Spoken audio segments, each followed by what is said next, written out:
So obviously, you're a Chicagoan, and Yes, I am. Our audience, when I told them that I was going to get a chance to interview you, they're very excited. They're very proud of you. Actually, I'm a lot of thrilled. people in Chicago are very proud of you. I'm very identified with Chicago.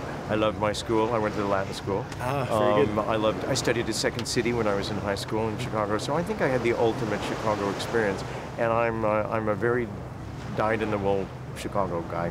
Oh, very good. And how do you think your upbringing in Chicago and the time you spent in Chicago, how do you think that's kind of formed you as an actor? Well, I really feel like I'm the people in this movie, to tell you the truth. I feel very, very Midwestern, and it's in a way that I love being. I'm always kind of amazed at things. It's like, oh, look at that. I don't get too jaded about stuff. But I don't know, how did it really form me?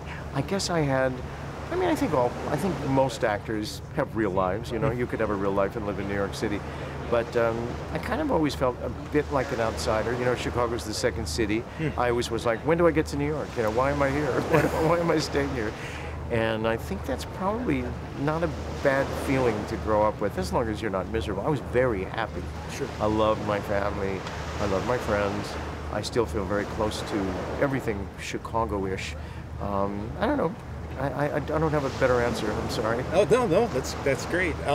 So this is your first time working with Wes Anderson.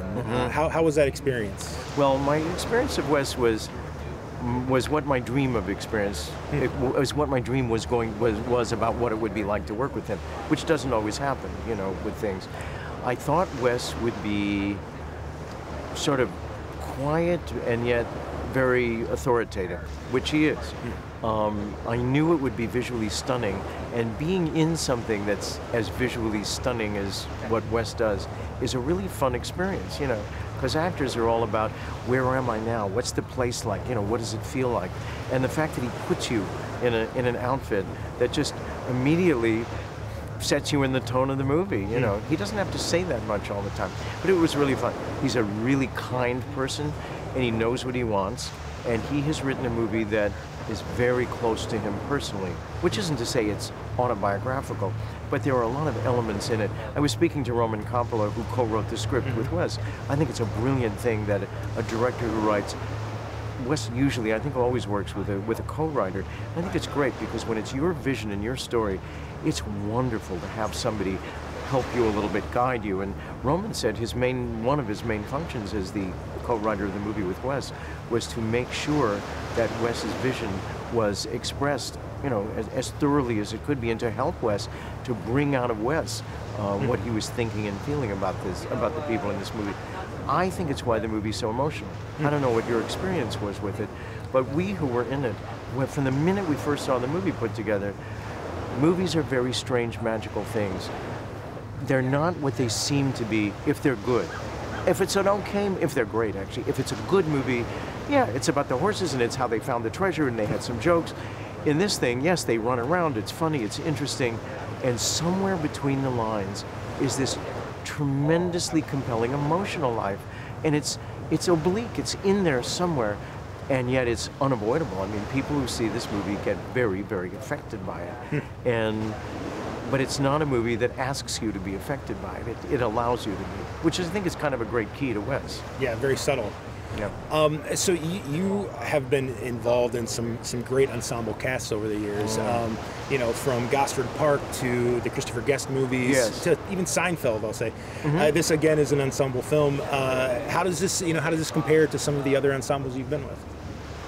Well, it was different for me because my character was, alone most of the time. Although I do have a scene in which I sort of address the other people in the cast, but I never appear in the frame with them. I don't know if you noticed that, because it's very subtly done again, but I'm not really in the movie. I'm just sort of telling the story of the movie, so it's odd when I appear in the movie.